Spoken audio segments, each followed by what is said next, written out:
Hello and welcome back to Chess 24, everybody. My name is Jan Gustafsson. This is Lawrence Trent. Hello. We're back and fully refreshed. And we did get some information via Twitter that this is indeed the very first Slav Michael Adams has played in his life today. And we'll get right into it because his position does look pretty promising. We've seen it just a couple moves ago, and let's jump straight into the action. Rook d8, bishop d8. Georg Meyer played rook b1, and it's black to move. It looks like he can just take on b1, queen takes, and bishop c7, which looks very, very unpleasant to face, intending to go to h2. And white in some trouble here. He would have to go for something like king f1, queen h2, queen to e4. But minimum this drops the h3 pawn, queen takes h3, let's say king e2. And it's unclear if white can generate enough counterplay here. Now he has some ideas with queen to e8 of himself. But not so easy for black. Not so clear if this is enough. Knight g6 is the first move that comes to mind somehow. Queen e8, king h7. Dropping f7? Complicated. Maybe you can take on f7, I wasn't sure. Yeah, it's not the end of the game yet, but certainly precision required, and Adams taking his time here, contemplating if he should take on b1 or if he should do something else. To b1 or not to b1? That is the question. Is that the question? I don't have any witty comeback. No. It is late. It is Friday. It's been a long week, hasn't it? We've had a lot of interesting things happen in the world of chess. No less than the Olympiad. Right, that's the controversies. Storyline occupying the news for those of you who haven't heard the whole story. The organizing committee of the Olympiad decided to exclude the Russian women's team because their federation was late in submitting the lineup. And there were probably some reasons for this. They were waiting for the transfer from Katerina Lachno from Ukraine to Russia. There has been a lot of turmoil. Yesterday they announced these news, or the day before yesterday, and overnight there were some letters by a lawyer from the Russian Federation published, and a letter by Yumshinov saying he wants them to play and he will use his presidential authority. So there's quite some debate going on that topic. My opinion, with all the politics and speculation aside, is it is a better Olympiad if we have the Russian women's team, the reigning champion, one of the top favorites. So I'd be happy if this can be resolved peacefully in the Olympic spirit and we find a way to have them play. But of course there's many factors from both sides, understandable arguments, and we'll certainly keep following the story because, of course, we here at Chess 24 have quite a stake and interest in the Olympiad, being the official side. We'll be going there commentating, and we hope it's going to be a great event. That's really what we care for. Absolutely, and there's enough antagonism, bad feeling in the world. We just want a good chess tournament, right? We just want it, best players, great chess. Let's hope, fingers crossed, we can get that because such a great event, the Olympiad. I mean, this is my first Olympiad. Fantastic. I love Olympiads, I really do. I've been looking forward to going to one all my life. Right. And this one might be one of the most controversial in recent times with all the things. So just hope it all works out, but it should be a great event. Anyway, Kramnik Caruana, in the meantime, has turned into a bit of a snooze fest, ladies and gentlemen. The rooks have come off, and with that, it means that the chances of a decisive result have been cut somewhat. Really, I can't see this being anything but a draw. Equal minor pieces. We've got a symmetrical pawn structure, well, not symmetrical, but almost symmetrical pawn structure, very difficult to make a pawn break. It's just a draw, isn't it? Should be a draw, yeah. I think a draw is a heavy favorite here. Yeah, that's all there is to say, really. Like, both sides have decent enough pieces. Some pawn exchanges with b4 might be coming up. Slightly prefer white just because his king is a bit safer. With his f5, black king is a little weakened, but it's not a dominant factor in the position, and I'd be surprised if a player of the class of a Fabiano Caruana would get in trouble here. No, he's not going to. It's going to be a draw. In the Leko Nidic game, interestingly, in this position, after king g2, you mentioned before the break that white's got an advantage, minuscule advantage, I think you called it. I don't know the German word for minuscule. Do you? No. He played f6, which I quite like, actually, just not sitting there passive. I like that, because now you put a question, because if you let black take here, this pawn can sometimes be a bit weak. So he took on f6, but now after queen takes, suddenly this pawn's a bit weak. Yeah. If you go Well, king I g3... think white is still absolutely fine and still slightly better. But I do agree that those were decent decisions by Nidic just to give himself some more breathing room, because his g5 pawn was a little crippling. Maybe you can go g5, simplify even further. Takes, queen takes, king f2. Yeah. It is very close to equal. I'd still take white just because his pieces are a bit more active, especially his bishop is better than the black bishop, but there is not that much that is wrong with the black position. So a draw is by far the most likely result. I think we can agree on that. Let's have another look at queen f6, king g3. What else could he do? He doesn't have to go g5. No, sure. Just keeping that position. Going back to King d6. f7. So king f7 looks like a perfectly normal move. No, black should be all right. Yeah. Let's quickly go over to Biel, because we've got some action. We've had this g4 break you spoke of, Jan, but it doesn't feel like it's got the same punch as it did. I still like it, even though it doesn't net any direct gains. It gives the white bishops a lot more scope. True. This bishop now has a beautiful square on e4 where it could easily reroute to. The other bishop now gained access to the h4 square after something like king h3, bishop h4, not here, but in the future. Just gives them more options, while it doesn't really weaken the white king all that much with the bishop on f3. Nothing too bad could ever happen to him. I think it's still the same situation. White is in the driver's seat. Black has to be careful. Still not over. King g7, you have to break through, and it's just as possible or just as likely that Giri will hold this. But I think it's pleasant to be white here. You're just having a free roll, putting pressure for free. Can't really lose this position unless you blunder. So I expect Vachier to keep putting pressure here for quite some time. Adams, what has he done? He did not go for the line we mentioned. He played a5 instead. It's also very... And then after bishop d2, he went bishop c7. So if you take now, we can check. You have a lot of checks. King e2, queen f3. Check, and then And take minimum, yeah, probably. It's game just over, winning. yeah. So you can't do that. Instead, he played king f1, Queen h2 and king e2. e2, which looks very risky. Little stroll for the white king. Tempting for black to now keep the rooks on the board, that the white king is in the center. A move like rook to d4 might look a bit funny, but yeah, you can't take.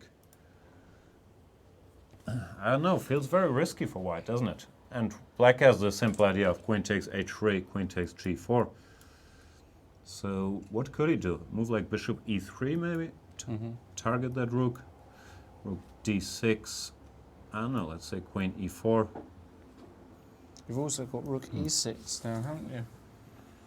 Yeah. No, this has got to be... this- It's hanging on a knife edge here. It does look very, very dangerous. No, it's close, isn't it, really? Yeah.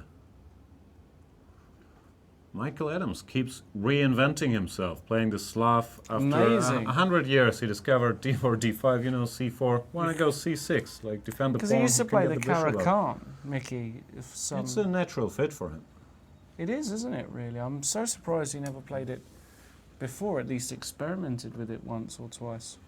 So strange. What have we got in the Twitter sphere, Jan? What are the people? Let's have a look what we're people all are about telling us. the population, the plebiscite. Is that right? The No. plebiscite? That That- sounds disrespectful. I didn't mean that. The public. I was just trying to use a Latin word, and plebiscite is probably the wrong word, right? I don't That's know the what it that's the literally depreciative means, word. but I think plebs is a bit Wrong, disrespectful, right? I didn't I'm mean to not use sure. that. Clearly. Anyway, The Twitter public, what are they saying? Neil Potent, he's saying, guys, is there an opening that you absolutely didn't ever play, just like Adams with the Slav? Except 1f3, maybe. I think I've played. You might have played 1f3, right? Simon Williams, Grandmaster Simon Williams, played 1f3 in the British Championships about 10 years ago, followed by King f2, Right. followed by g3, and managed to beat somebody of the strength of about 2250. So, Did he lose a friendly wager? What no, he made him did do it that? for a bet. Yeah, it must have been a bet. He did right? it for a bet, and I think the point was he had to win with this opening to win the bet.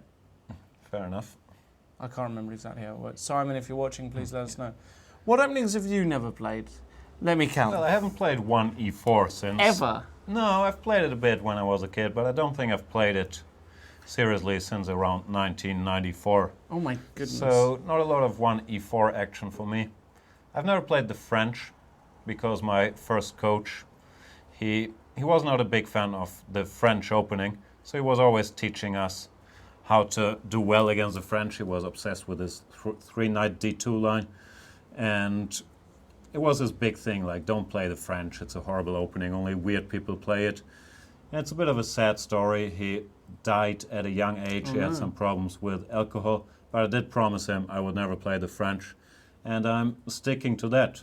Not missing that much, I feel like. I don't like the French really, so it doesn't hold me back all that much. But that's the one opening I've never played. What about the Sicilian Dragon? I've played that plenty. Yeah. I'm a bit of an expert on the Sicilian Oh Dragon. wow, okay. Oh. I didn't know. No, I've played all the Sicilians. I've played a lot of e4, e5. I don't think I've ever played the Petrov, surprisingly. Amazing. You would think I played every Oh game, my right? goodness. Oh, it's actually not true. I've played it. You have played. I've played it a bit, yeah. Not that much. Berlin? Yeah, I've played the Berlin. Interesting. No, I think I've played all the major openings, but the French. And with white, of course, not a lot of 1e4, but everything else in this. d4, c4, knight of 3 complexes. So I played 1b3, which you play every other game, right? I've only played it 4 or 5 times, Oh, believe okay. it. Just as a little, let's play chess today, rather than let's have a theory battle. I don't really ever have theory battles. Well, you battle the theory I which battle your opponent plays, right? That's right. That's exactly right. And I'm trying to think if there's an opening I've never played. No. No? You've played them all? I don't think I've ever played the Catalan as white. I've played quite some Oh. Catalans. I know you have. Scary though, because they can take your pawn on c4. I know, right? It is very scary. Anyway, No tweet us what moves. your favorite opening is. Yeah. Probably, I think everybody likes the Sicilian, right? I think that's the most popular opening out there. It's exciting at least. It's exciting. Wojciech doesn't seem to have any problems with it, playing it most games with black after e4. Yeah, why not? He's a big Najdorf specialist. Gary Kasparov's favourite opening. Made a bit of a, well, it was never really out of fashion, but we've seen a lot of Najdorfs recently, more than ever since Yeah. 10, 15 years ago. A lot of the guys are playing the Najdorf. And I don't think the Berlin is that popular if you're not a world-class player. It's Yeah. a bit of a blocking opening for 2700 against other 2700s. First of all, it's horribly hard to understand if you are not a world-class player and worked on it a lot. Secondly, it's not that exciting for your, you're It's just not an exciting aggressive opening. player or your Yeah, it's just not. dynamic player. So it's pretty much exclusively a top player's opening nowadays. Believe it or not, today's game between vachier-lagrave and Giri was a Berlin, and Vachier picked a very interesting How did they get that? How line. did he make? Let's just go through. He the went opening. for the good old rook e1. Yeah, so instead of going d4, the main line, he went rook e1, which we saw in the World Championship match between Anand and Carlsen a few times. And they, in fact, repeated one of their 30-odd move draws in another tournament. It was a rapid, but... Oh, I know this line. Knight Yeah. c3. This is a cute idea, which I think our friend Paco Vallejo introduced. They used to go d4 here all the time. Knight c3. It's a very interesting move. Knight e8 is considered the best reply.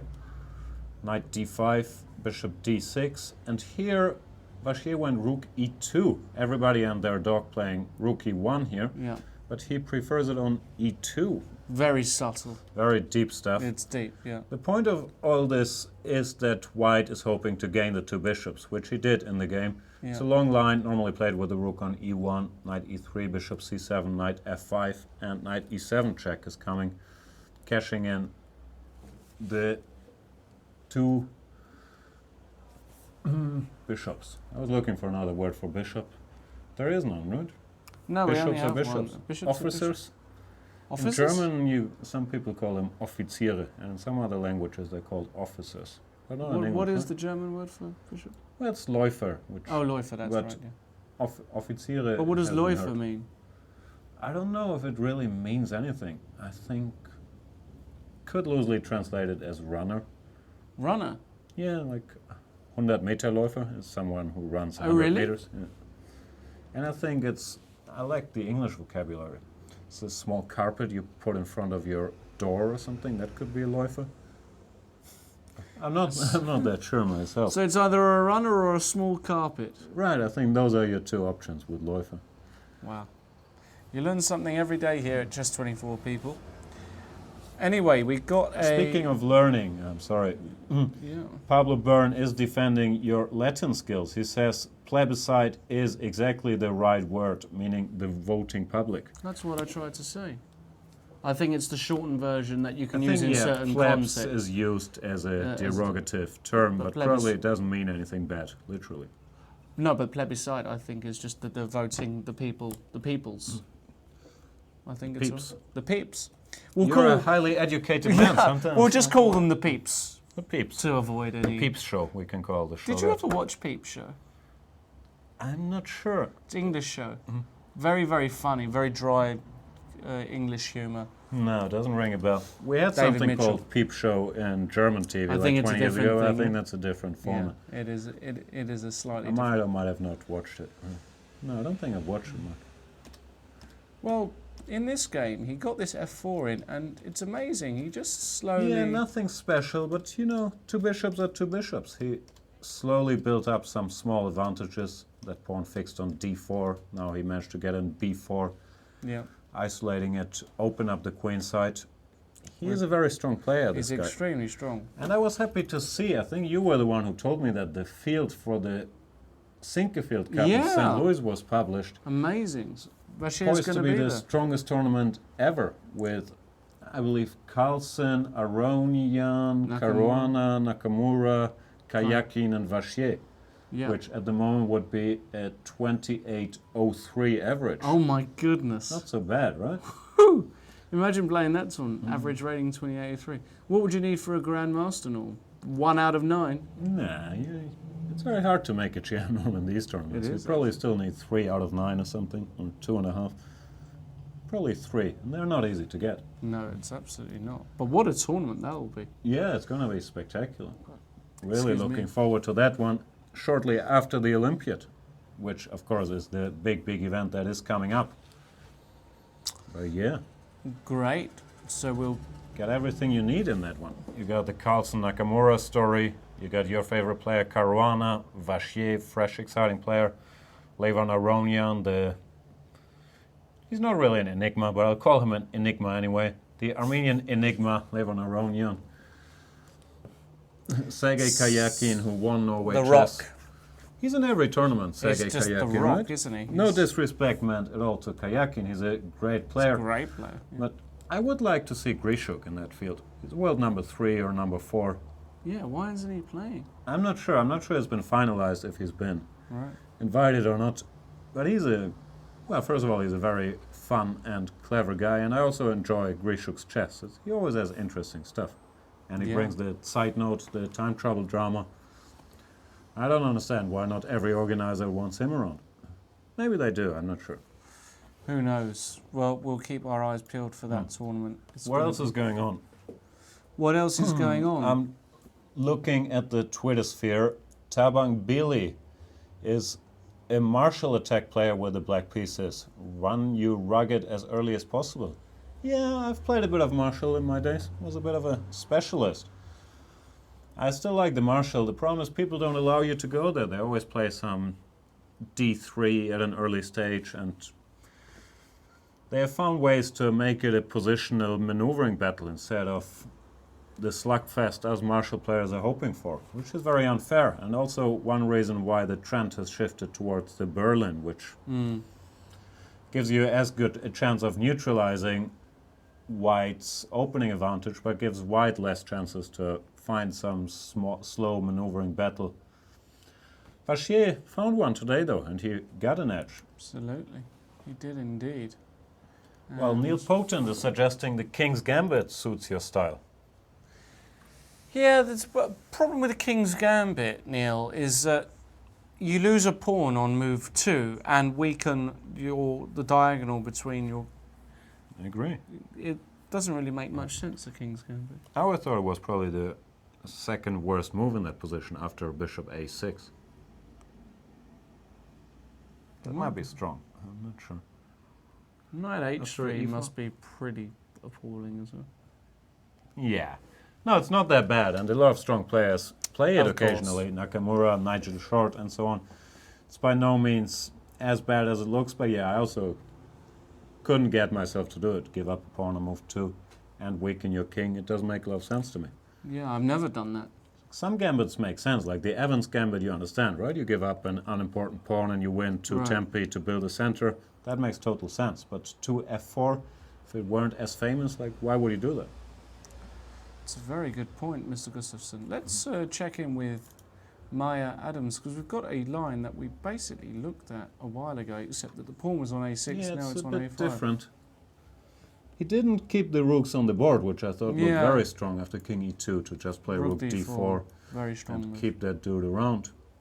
But instead he went, for the same line. We've seen earlier some small differences, a5 and bishop d2 included, queen e4, knight g6, queen e8 check. And Adams has a choice here, right? Knight f8 or king h7 both look possible. He went knight f8. Did play knight f8, okay. And Maya very quickly went bishop to f3, defending the g4. The only move, right? Defending g4 and keeping the bishop alive. Now I lied at queen h2 to introduce the idea of queen e5 check. Yeah. Queen e5 now you would just take on a5, and I don't think you're winning that, right? So probably Maya is still pretty much in the game.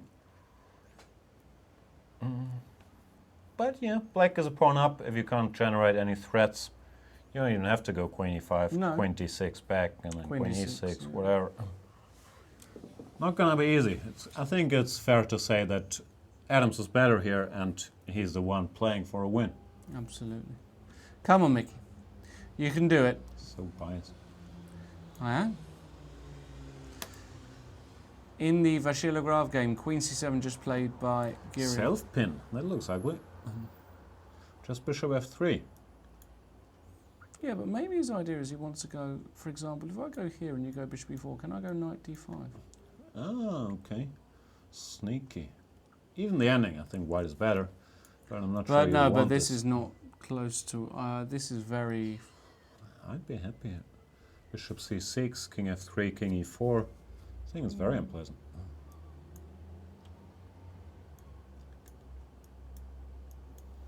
Yeah. Can I go bishop d5? Oh, you're just going to... Yeah, but I'm going to hold this. Are you sure? Yeah. I'm not that sure. No?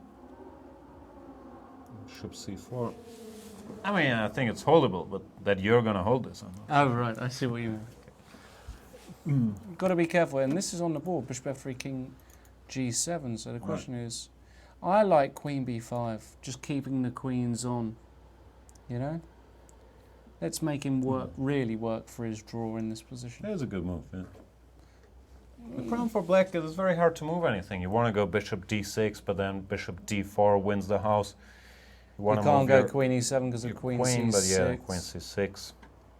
Very unpleasant. You gotta keep making moves, and white has plenty of ways to improve. Bishop e4, queen e8 in the air, king f3, bishop h4. It is unpleasant. It's very unpleasant. I think white's going to win. Do you want to take action on a draw? I might. Depends on the odds, as usual. I'll give you evens for a draw. Depends on the odds. I'm not going to do it for evens. Yeah. Always trying to rip me off to get more dinners out of me, Mr. Trent. You've won so many dinners this week, it's crippled me. Because I became more careful. You learned. I did pay yesterday without having to. I felt bad about my comeback. That's all right. I owe you one or two. But yeah, it's all to make the show better. We're in no way whatsoever degenerates or sick gamblers. Not at all. Yeah, we are. There you go. Yeah. Let's see what the degenerate plebs on Twitter have to say. Plebiscites. The plebiscite. Plebiscites. The The Night Orc. plebiscite. Or the peeps. Let's just use the peeps from now on. The Night Orc says, in Norway, when they saw Grishuk having breakfast at 6 a.m. and asked him why he had woken so early, he said he still hadn't gone to sleep. Yeah, I think he spoke about that in more detail in some interview. It's not that unusual during a tournament. A lot of guys like to prepare at night, which means after the round. So you have your dinner, then it's 10, 11, then you start preparing. Takes a couple hours, so it's 3, 4 in the morning. That's the time a lot of chess professionals go to sleep. And Grishuk, he said he wanted to do that, but then he would get hungry and there wasn't a lot of food around. So he stayed up for another hour or two and then went to breakfast at like 5, 6, and went to sleep after that. Well, why not? Yeah, night owl. There's two schools of thoughts. There's the guys who like to prepare in the morning for the game. Those are the guys who normally go to breakfast at 9, then they're done at 9:30, 10, and do their preparation then for 2, 3 hours. And there's the guys who like to do it at night, and then they sleep till close to the game. Because if you work till 4, 5, you want to get your 8 hours in, it becomes 1 or 2, and the game starts. And there's the guys like Lawrence Trent who just go out at night and then go to the game. That's also a viable option. Hey, that's only happened a few times. I'm a professional. I'm playing tomorrow, Jan. I know. I'm playing in St. Pauli Open. St. Pauli Open at the St. Pauli football stadium, no less. All right. We're actually playing in one of the... I used to have season tickets when I was younger. It's a nice atmosphere at St. Pauli football. Problem is I don't like football, and their team, well, they've always been terrible, which is part of the fun. But at some point it really gets to you, like, come on, do something. One time. No, of course I'm rooting for them, and I'm hoping to see them back in the first German league soon. Yeah. In the Kramnik game, well, there's not much going on. There's really not much going on. The queen looks threatening, but doesn't actually do anything on a6, doesn't really have a square to penetrate. And after black's, well, black can do just about anything. You can play knight e4, I like that move. Forcing bishop e1, and now just something like bishop d6, keeping control of e5. And yeah, black is very compact. I still think on paper white is like slightly better. e5 is weaker than e4, which can still be controlled by f3. Black king is a little weaker, but black is so solid. I'd be very, very surprised if this ended in anything but a draw. I'd even give you odds. I know you would, because it will end in a draw. Queen b5 play. Vachier, he's playing serious. This is the ultimate massage, this game. This is a full-blown, full-body, oils, candles, head-to-your-toes massage. He's not doing anything drastic. He's been moving around now for 20-odd moves, literally 20 moves, just finding little holes, massaging away. And Anish is really struggling here. He might have to go into that ending. Well, but he can't even force it with black. White can decide whenever he wants to go for it. So, yeah, I agree, Anish. This is very, very unpleasant to play. This is horrid to play with black, isn't it? Isn't it just... goodness me. Yeah. Let's look at Leko Knightage. Has anything happened there? Well, we've had... the knight came around to play. Cute little maneuver, knight d1, knight f2, intending knight g4. I don't think black wants to go h5 to stop that, because then, first of all, g6 would be very weak and the knight would come via h3. So you don't do that. I'd expect him to play queen e7, just offering the exchange of queens. Yeah. In the ending, the knight on g4 wouldn't do all that much damage. If you keep queens, which I think you should with queen d1 or queen c2, queen c1 or queen d2, now black has maybe time to play queen d6, knight g4, knight e6, and he should still be alright. Yeah. Looks alright for black to me. I don't see too much danger. Well, white is a bit better. Black has to be careful, but if he keeps being careful, it's going to be fine. What's up in the Adams game? Michael has played queen h2. Do you call him Michael? No one ever calls him Michael. Nobody does. I thought everybody calls him Mickey, right? Mickey, Mickey, Mickey. Hey, Mickey, you're so fine. You're so fine, you blow my mind. Hey, Mickey. Which song is that? Great. Hey, Mickey. Who sung Hey, Mickey? It's a silly song. It's really a silly song. Never heard of it. Who sung Hey, Mickey? Tweet us. I'm actually quite interested. I can't think off the top of my head. My brain is being fried by the camera lights. Soon you're going to be able to eat my brain. I've harvested that thought once or twice. Who sung Hey Mickey? Please tweet us. Hashtag C24 Live. Hashtag C24 Live. I would like to know. Thank you very much. Let's check out Ruslan Podomara Baramitsa, because we haven't actually looked at that for a while. Looked as though Ruslan did get his pieces where he wanted them. I think we've actually had this line more or less, and now the white rook is the last piece to reactivate rook e1 or even rook a1, rook d1. It has a bunch of nice squares. I think Ruslan is back in the driver's seat. Looked very passive, but maybe he saw far ahead that he could, at the price of a pawn, activate his pieces to the max, and I think it's better. Yeah. King is safer. His king is safer. It's a big factor in chess, king safety. Yeah, one of the key imbalances. If you want to learn more about the key imbalances and how to plan in chess, why don't you become a premium member? Because very shortly, my series on how to plan will be on the... Isn't that out already? I thought I've seen it there. No, it's not quite out yet. We're just fixing a few things. But it's going to be up there any minute. Not any minute now, but shortly.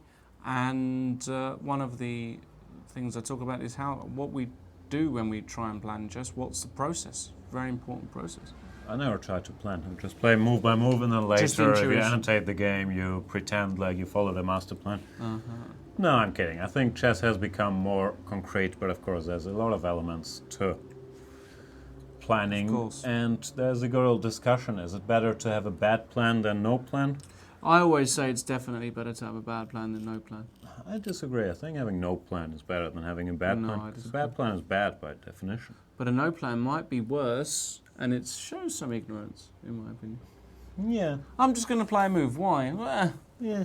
You don't do that in life, do you? I do. Yeah. You might have a bad plan. Let's say, for example, tonight you fancy going out on the town, and you drink maybe a few too many beers, and you've got to work in the morning, right? You've got a plan to go out. Saturday tomorrow. No, I know, I'm just... it's okay. It's hypothetical. Right.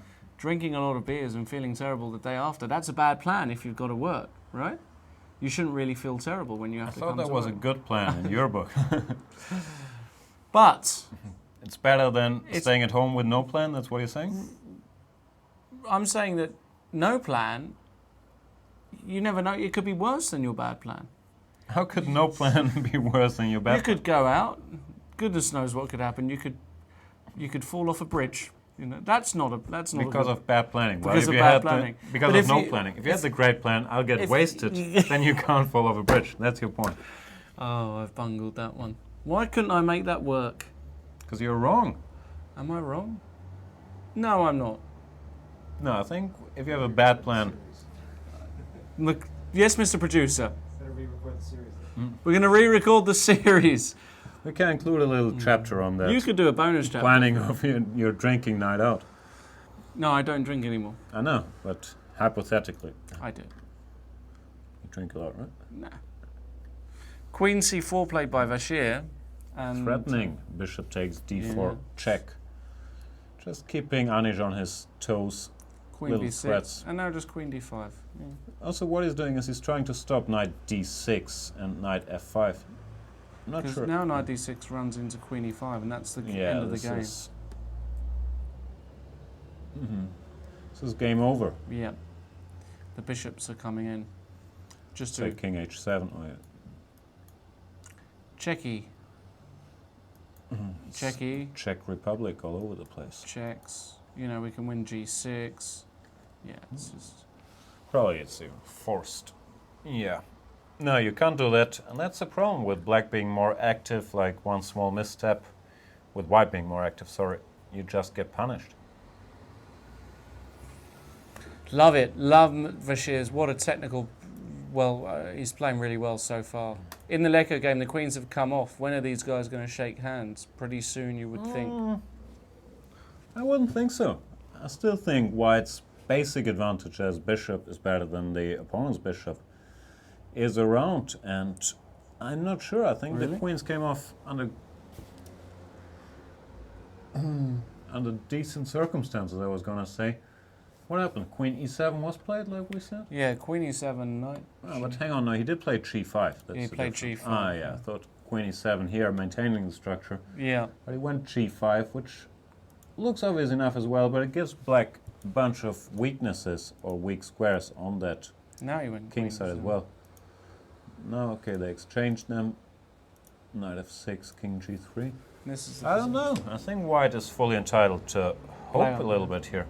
King comes to h4, maybe king g5, bishop f5, knight f5. Knight g6, which looks obvious enough, but even then, after knight takes g6, h takes g, king f4, let's say, white is still in the driver's seat. Yeah, black's just a bit passive, isn't he? Yeah, it's a problem with his bishop being locked up, Yeah. like Akon. Yeah, When did that song come out? locked up. It's been a while ago as well, No. right? Like 10 years ago? I don't know. I'm also trying to get some completely action unsure. going. You probably know. I don't know. I don't know either. If I had to guess, I would say 2004? Yeah, that's what I said 10 years ago, in that neighborhood, but I'm very unsure as well. You're not going to take No, it? I'm not going to give you action. Because I literally have no I have idea. no idea. You It could be tell me 2003. 2001 or 2008, Could be. and No, yeah. I don't think it's 2001. No, me neither. I think it's 2004, but who knows? Probably. Did we get a the tweet Twitter about sphere knows. the Hey Mickey song? Let's see. The videos are out.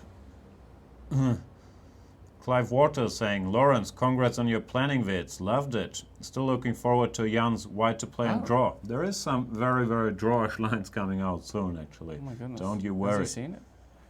All right, we'll rectify that. Anyway, Right, and Leif Sandvik is saying, Trent, are you going to be a Grandmaster within a year? What do you need to improve to get there? well, apparently I only need one more Grandmaster norm, which I might be able to get at St. Pauli, although it's unlikely due to the lack of Grandmasters in the tournament. And yeah, I need about another 17 maybe rating points. I think I'm 24.83. So one good tournament, one norm, and that's it. We're good to go. That's it, not far. Doing all this commentary with Mr. Gustafsson has helped me incredibly. I've learned all about the banal things, the boring parts of chess In life. and life in general. So he's going to play on. Giri's struggling. Mickey has played Queen H2, so it's over to Georg Meyer. Kramnik Caruana is going to be a draw. Yep. Najditch might have to struggle for a few moves, although it's still... Yeah, and also, this is the kind of stuff Leko loves. No risk whatsoever, slightly better ending, easy plans to improve. He's a very good planner. He played some role model planning games, actually. King h4 is what he's gonna play. I don't know, I think this could be unpleasant. I wasn't very sure about knight g5 decision, because it weakens so many squares. White with his pawns on d4, f3 really controls a lot of squares. So yeah. Should we... Have we got that rake look on your face. I think it's 7 o'clock on a Friday. Normally, in the real world, what are people doing? They're out there at the local bar, enjoying the sun, enjoying the beautiful weather, having a nice pina colada. Instead, you're having I'm having an apple nice juice, orange juice, orange shaft. We enjoy commentating more than sitting out in the sun, being in the bar. Oh, right? Like, it doesn't compare. There's zero comparison. We're going to be right back after we've had 17 pina coladas. No, that's a joke. We'll be right back in a few minutes. I have a little bet how many pina coladas we can. No, let's not go there. Let's I'll not see even you. go I'll there. drink. We'll See you guys in a We'll minute. be back in a few minutes.